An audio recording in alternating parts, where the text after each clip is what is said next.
Shalom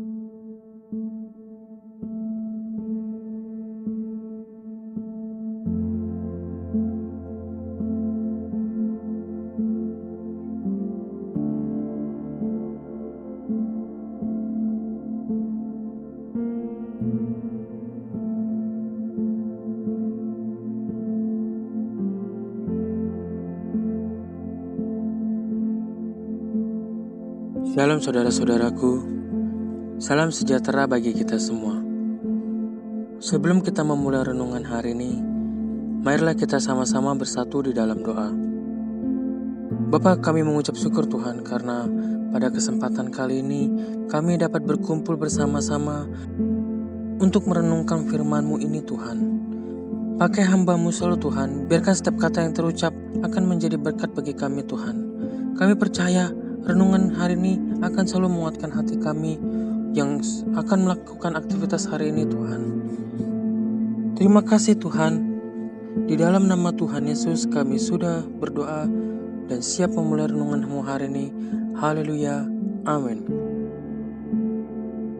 Mari kita sama-sama membuka Alkitab pada Injil Markus 9 ayat 22. Dan seringkali roh itu menyeretnya ke dalam api ataupun ke dalam air untuk membinasakannya. Sebab itu, jika engkau dapat berbuat sesuatu, tolonglah kami dan kasihanilah kami. Haleluya.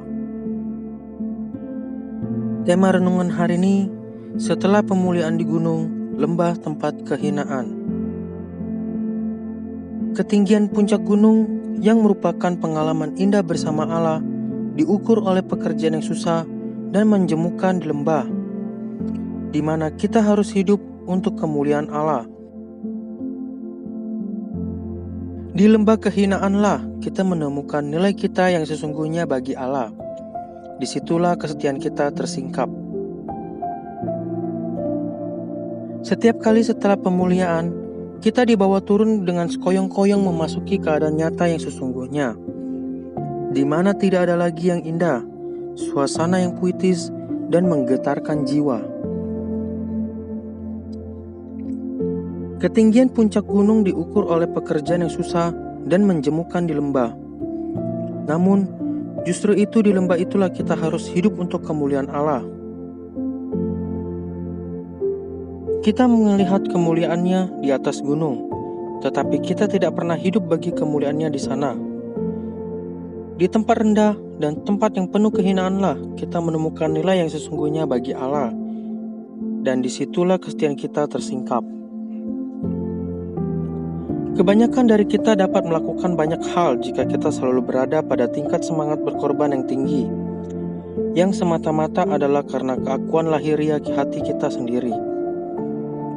Akan tetapi, Allah ingin kita berada di tingkat kehidupan sehari-hari yang biasa, yang tidak warna-warni, di mana kita hidup di lembah menurut hubungan pribadi kita dengan Dia. Petrus berpendapat bahwa sungguh menyenangkan bagi mereka untuk tinggal di atas gunung. Namun, Yesus Kristus membawa para murid turun dari gunung menuju ke lembah. Disinilah, di lembah, makna sesungguhnya dari visi atau penglihatan itu dijelaskan. Mari kita sama-sama melihat pada Injil Markus 9 ayat 5-6 dan 14-23.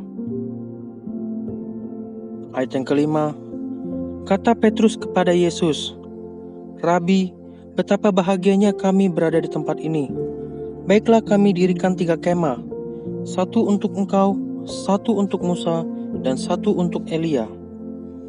Ayat 6, ia berkata demikian, sebab tidak tahu apa yang harus dikatakannya karena mereka sangat ketakutan. Ayat 14, ketika Yesus, Petrus, Yakobus, dan Yohanes kembali kepada murid-murid lain, mereka melihat orang banyak menggerumuni murid-murid itu dan beberapa ahli Taurat sedang mempersoalkan sesuatu dengan mereka. Ayat 15, pada waktu orang banyak itu melihat Yesus, tercenganglah mereka semua dan bergegas menyambut Dia. Ayat 16, lalu Yesus bertanya kepada mereka, "Apa yang kamu persoalkan dengan mereka?" Ayat 17, kata seorang dari orang banyak itu, "Guru, anakku ini kubawa kepadamu, karena ia kerasukan roh yang membisukan dia." Ayat 18, dan setiap kali roh itu menyerang dia, roh itu membantingkannya ke tanah. Lalu mulutnya berbusa, giginya bekertakan, dan tubuhnya menjadi kejang.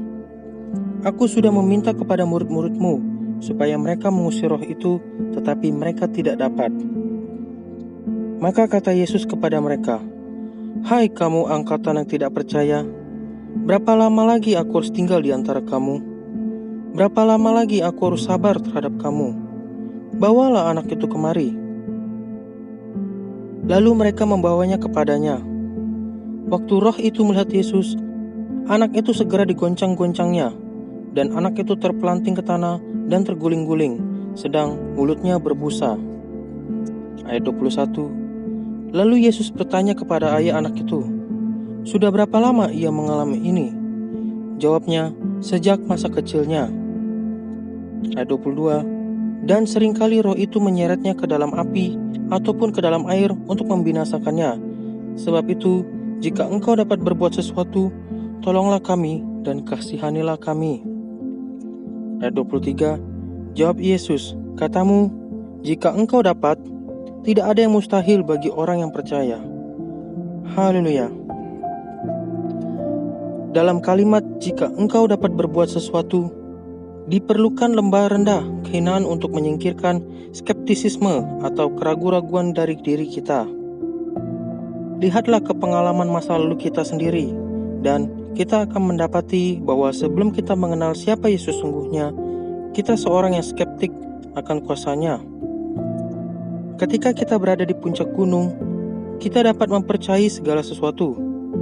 Namun, bagaimana keadaannya bila kita berhadapan dengan kenyataan di lembah? Kita mungkin dapat memberi kesaksian tentang pengalaman pengudusan kita. Tetapi bagaimana apabila hak kita direndahkan atau dihina sekarang? Terakhir kalinya kita berada di atas gunung bersama Allah, kita melihat bahwa semua kuasa di surga dan bumi adalah milik Yesus. Akankah kita menjadi ragu-ragu sekarang hanya karena kita berada di lembah kehinaan? Haleluya. Mari kita berdoa. Bapa, terima kasih atas renungan-Mu hari ini. Kami sudah diberkati oleh renungan-Mu hari ini, Tuhan. Pakai selalu hamba-Mu ini, Tuhan, untuk menyampaikan kabar baik setiap harinya. Kami percaya renungan ini akan selalu menguatkan hati kami yang hari ini akan melakukan aktivitas hari ini, Tuhan. Kami tolak roh-roh jahat kuasa gelap, Tuhan. Kami tolak COVID-19 ini, kami tolak resesi ekonomi, Tuhan. Kami tolak pandemi ini, Tuhan. Kami percaya di masa-masa pandemi ini akan segera berlalu, Tuhan. Terima kasih, Tuhan.